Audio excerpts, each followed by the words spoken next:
بسم الله الرحمن الرحیم. قدرمندو لیدونکو او اوریدونکو او ګرانو هیوادوالو سلامونه او احترامات مې ومنئ.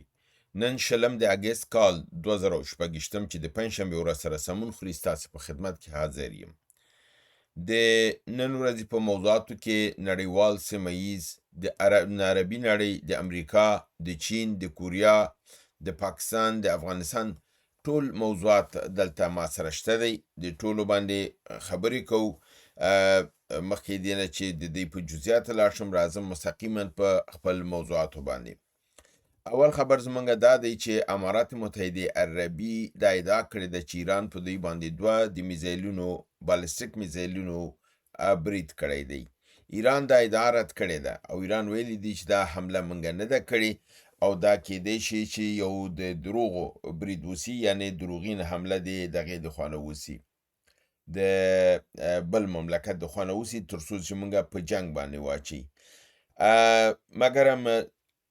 د امارات متحده عربي دا خبره ویلې ده چې دا برید شوی دی. د دې برید په اساس باندې دوی دا تصمیم نیولی شي په ایران باندې اقتصادي او تجارتي بندیزونه ولګوي، چون د ایران 80% تجارت چې دی، چون نړۍ سره تجارت نه لري، د ایرانی تجاران په دوبۍ کې په امارات کې په اغیزې نه په بل نوم باندې تجارتونه د ایران د کوي چې په درهم باندې کوي او 80% د ایران تجارت په دې رقم ته هلته د امارات نه روان دی. دغه بندیزونه دغه تجارت هم بندوي، یعنې د د ایران اقتصاد ته یو بله ضربه رسوي. ایران وایي چې د ایران دا ادعا کوي چې دا اقدام امارات متحده عربي په خپله نه دی کړی. دی وایي چې تېره اونۍ موږ ته د امریکا د اقتصاد وزیر یعنې سکاټ باسنټ موږ ته خبرداری راکړی و چې داسې بندیزونه به در باندې ولګو چې ستاسو اقتصاد به دړې وړې کړو، او وایي چې دا یو د هماغې پلانونه دی چې امارات متحده عربي لګیا دی عملي کوي یې. داسې عملي کوي چې یعنې امریکا دا ویلي و، دی دا بهانه ونیوله چې په ما میزایل راغلی دي، کېدای شي میزایل په خپله امریکا یا اسرائیل یا بل چا والي، فالس فلاګ والا دغه او صرف دا ویلي چې دا بهانه به جوړه شي او د دې بهانې لاندې به ته پر ایران باندې مکمل بندیزونه ولګوي او په دې رقم سره به د ایران اقتصاد د فشار لاندې راشي. نو ایران وایي چې موږ دا میزایل نه دي ورولي، دا موږ نه دي ورکړي او موږ خبر ورکړه امارات متحده عربي ته مخکې نه چې دا کېدای شي یو دروغ دغی، چون امارات په دې باندې ټینګار کوي دا ښکاري چې د یو پلان لاندې دا کار شوی دی. دوی اوس غواړي چې په موږ باندې بندیزونه ولګي، د امریکا پلان په موږ را تطبیق کړي، بنان دا بندیزونه دوی په موږ باندې ولګول او دا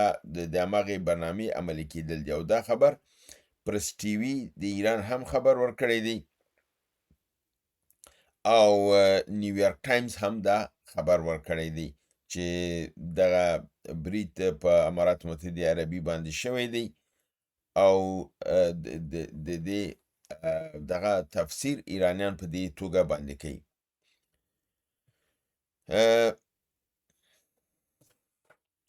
نیویورک ټایمز هم دا خبر تاییدوي چې امریکا غواړي پر ایران باندې اقتصادي فشارونه زیات کړي، یعنې یو دغه عمل دی چې دوی اوس فعلا کړی دی چې امارات متحده عربي د ایران په ټول تجارت باندې پابندي لګولې ده. مګر نیویورک ټایمز دا هم وایي چې ایران د دنه سخت بندیزونه تیر کړي دي. که امریکا دا بندیز یا بل بندیز ولګوي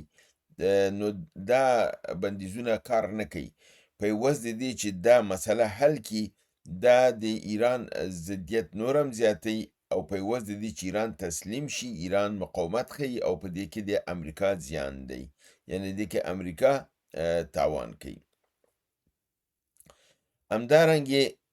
د یو راپور په اساس باندې ټرمپ زیات فشارونه نور هم اضافه کړي دي او وایي چې د ایران باندې په نظامی اهدافو باندې کېدای شي چې برید وشي. اما د دغه فشارونو په د زیاتېدلو په اساس باندې ایران دا وایي چې که چېرته ټرمپ په موږ باندې فشار راوړه یا برید یې وکړ نظامي، نو موږ به د دې بدل د اروپا نه واخلو او موږ ممکن ده چې په اروپا باندې حمله وکړو، په اروپا کې یعنې امریکایي اډو باندې. دلته خو ارتاډې ټولې ګډې وډې کړلې اوس دی وایي چې کومې اډې په اروپا کې دي، په اسپانیا کې شته، په بلجیم کې شته، په جرمني کې شته، په فرانسه کې شته، په انګلستان کې شته، په اسپانیا کې شته، دا ټول ځایونو کې دی اډې دي. نو ایران ویلي چې کېدای شي دوی هلته برید وکړي او دا اډې هلته له منځه ویوسي. یو عضو د ایران د پارلمان دا خبره کړې ده که چېرته امریکا په موږ باندې اتومي اسلحه استعماله کړي یا د ده اراده ولري، نو موږ به بالمثله عمل وکړو، د ده ځواب به په هماغه انداز کې ورکړو چې په کوم انداز دوی حمله کړي. معنی یې دا ده چې که چېرته امریکا اتومي حمله کوي نو موږ به اتومي ځواب ورکوو او بالمثله ځواب ورکوو، د اتوم ځواب به په اتوم ورکول کېږي. چې دی په کوم بنیاد کړې ده خبره یې نه ده معلوم کړې، خو دا داسې ښکاره کوي چې ایران وایي چې موږ دا توانایي لرو چې اتوم په اتوم باندې ځواب کړو. همدارنګې مارکو روبیو د امریکې بهرنیو چارو وزیر د امارات متحده عربي د امنیت د شورا رئیس شیخ تحنون بن زید النهیان سره د لبنان او د امریکا او د امارات متحده عربي په دوامداره دوستۍ او ملګرتیا باندې سره خبرې کړي او د سیمې په متعلق ځینې تصامیم سره نیولي دي.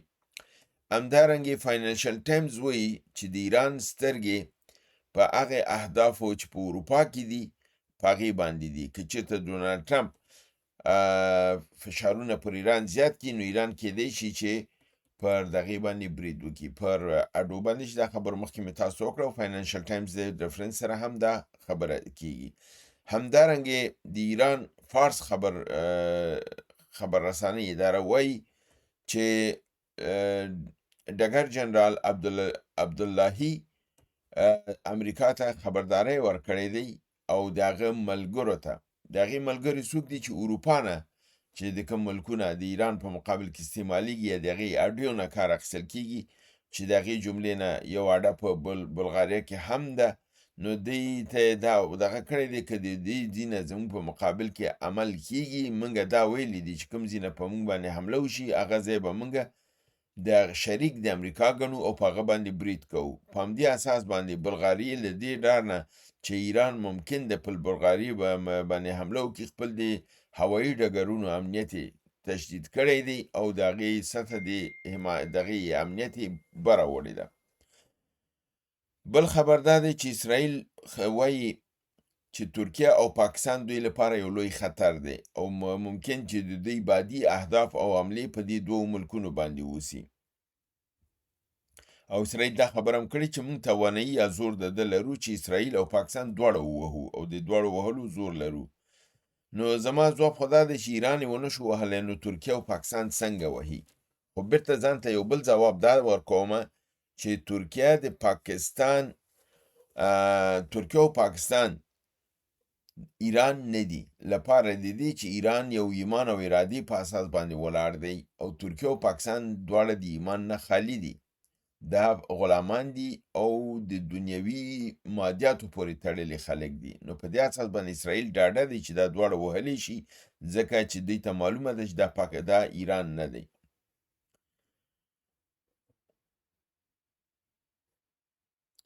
همدارنګې د پس هغې نه چې اسرائیل پر سوریې باندې حمله وکړه، د سوریې وزیر خارجه د یو لوی هیئت په مشرۍ پاکستان ته تللی دی تر څو دفاعي معاهدې باندې خبرې وکړي. وایي ممکن که چېرته اسرائیل دغه وکړي نو د پاکستان او د ترکیې او د اسرائیل دا برید په همدغې بابت باندې سره دغه شي ځکه چې دوی په سوریه کې چې دا برید کړی دی د ترکیې د نظامي موجودیت په اساس کړی دی. همدارنګې د حوثیانو او د عربستان سعودي ترمنځ په تنګۍ د باب المندب کې جنگ شدت پیدا کړی دی. د عربستان سعودي تیارې راپرځول شوي دي، دا د الجوف په سیمه کې دي او دوه دغه ترانسپورتي تیارې د ترکیې او د قطر پاکستان ته راغلي دي، د دوی ځینې اسلحې اوچتې کړي دي او بیرته ګرځېدلي دي عربستان سعودي ته تللي دي، چې دا په دې معنا ده چې دوی لګیا دي تسلیحات د خپل پوره کوي د جنگ لپاره او د پاکستان او ترکیه دواړه هلته خپل دغه بنیادونه تقویه کوي او د عربستان ائتلاف ممکن ده چې یو نوي جنګ ته ورننوځي او په دې جنګ کې ممکن ده چې پاکستان هم دوی دخیل کړي. پاکستان د امریکا د احتمالي برید په 40 ساعتو کې وړاندوینه کړې ده او ویلي دي چې ممکن دی امریکا پر ایران باندې په آینده راتلونکي 40 ساعتو کې حمله وکړي. ایران ویلي دي چې موږ د هر نوع حملې لپاره تیار یو او موږ اوربند نه منو. که امریکا برید کوي بالکل دې وکړي، موږ به ځواب حماس ورته ورکوو چې څنګه پخوا ورکړی. او دا خبره عباس عراقچي کړې ده. د عراق صدراعظم علي زیدي د ایران د پارلمان مشر باقر قالیباف چې د عراق په دوره باندې دی، د هغه نه غوښتي دي چې موږ چون چې د GCC یا د خلیج د همکارۍ سازمان یا ګلف کوپریشن کونسل غړي ناستو، نو زمونږ کشتیګانو سره د مجازه یو رفتار وشي او ویلي دي د تنګي هرمز د تیریدو لپاره خصوصي اجازه د ورکړل شي تر څو موږ وشو کولی خپل کشتیګان تیر کړو. او قالیباف ویلي دي چې دا به په دې تقاضا باندې غور وکړي او ممکنه ده چې دوی ته دا اجازه ورکړل شي. بعدی خبر زما د پرونی خبر په اساس دی چې تاسو مې ویلو چې اسرائیل په سوریه کې په هغه هوایي ډګر باندې چې په دغه د ادلیب په ښار کې دی، په هغې باندې د برید دغه یې منلی دی چې دا برید موږ کړی دی او ویلی دی چې دا برید موږ په ده باندې کړی چې موږ سوریې ته څو ځلې خبرداری ورکړی و چې دلته به بل چاته اډه او نظامي پایګاه نه ورکوي.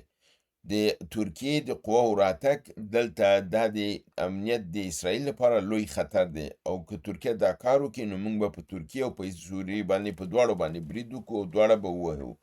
امریکا وایي چې کوشش کوي چې د اسرائیل او د سوریې او د ترکیې ترمنځ سالسي وکړي، د منځګړیتوب وکړي تر څو دا مشکل حل شي، ځکه چې دلته دی پوهېږي چې د دې شي کې دغه ملامت دی اسرائیل او اسرائیل خپل کار کړی، نو امریکا اوس منځګړیتوب کوي تر څو بچ کړي، تر څو څوک پرې باندې حمله ونه کړي.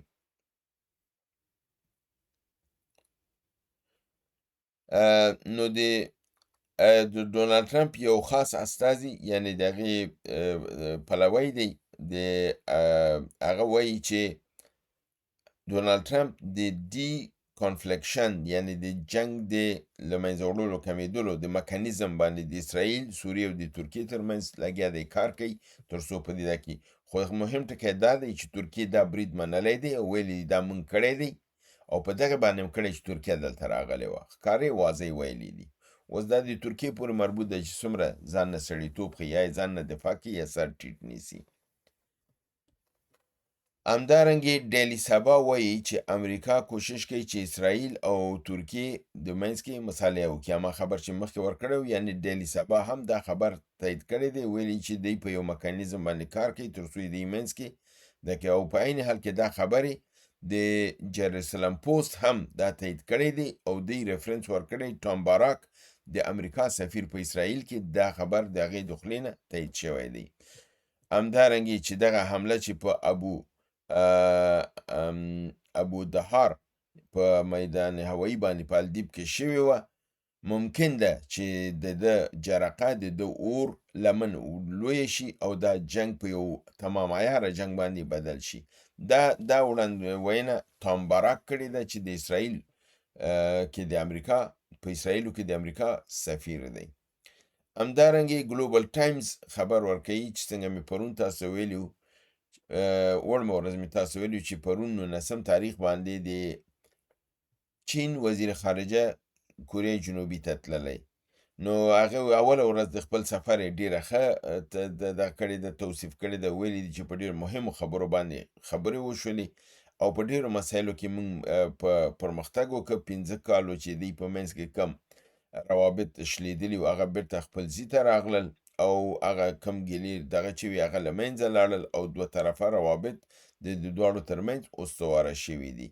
نو نن ورځ 20 تاریخ هم وزیر خارجه عملته دی، کېدای شي په نورو مسایلو باندې سره خبرې وکړي تر څو دی یو مکمل تفاهم ته ورسیږي. همدارنګې د هند بهرنیو چارو وزارت وایي چې د اسلامي امارت سره موږ تعامل تسریع کړی دی، تیز کړی دی او زمونږ په دې کار کې تجدید راغلی دی. روابط هم نور هم نږدې شوي دي. افغانستان سره د افغانستان د خلکو سره د هند روابط اسانه دي او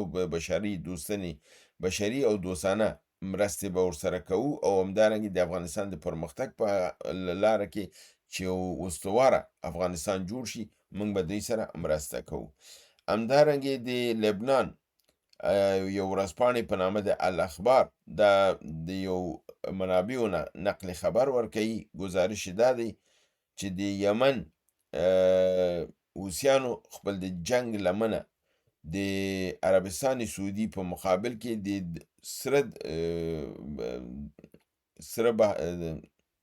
سره بحر نه یا دریای سرخ یا احمر دغې نه دی په طرف د دریای عرب یا د عربو سیند خواته اوږده کړې ده او په تاسیسات نفتي او بنادرو باندې هدف نیولی دی او هغه یې وهلي دي. د نن ورځ آخري خبر مې دا دی چې د ایران دیپلوماتانو په هند کې یو نقشه نشره کړې ده چې په هغې کې د کالیفورنیا ښار د ایران حصه ګرځولې ده. د هماغې نقشې په مقابل کې کړې وه چې پرون ډونالډ ټرمپ نشره کړې وه او ویلي چې تنګ هرمز د خاورې حصه ده. نن دوی د کالیفورنیا دغه خپل د خاورې حصه یعنې هغه یې ریشخند وهلی او دوی یې ریشخند وهلی دی. د یو دغه یې کړی دی چې دواړه پوهېږي دا عملي جنبه نه لري، خو هغه یې عمل بالمثل کړی. که امریکا یې دا کولی شو، موږ هم یې دا کولی شو. دا زما د نن ورځې نړیوال او سیمه ییز خبرونه چې تاسو حضور ته مې وړاندې کړئ. هیله ده برنامه وګورئ، خوښ کړئ، دوستانو سره شریکه کړئ. تر بل برنامې چې تاسو حضور ته حاضرېږم، تاسو په لوی پروردګار د عالمیانو سپارم. وما علینا الا البلاغ.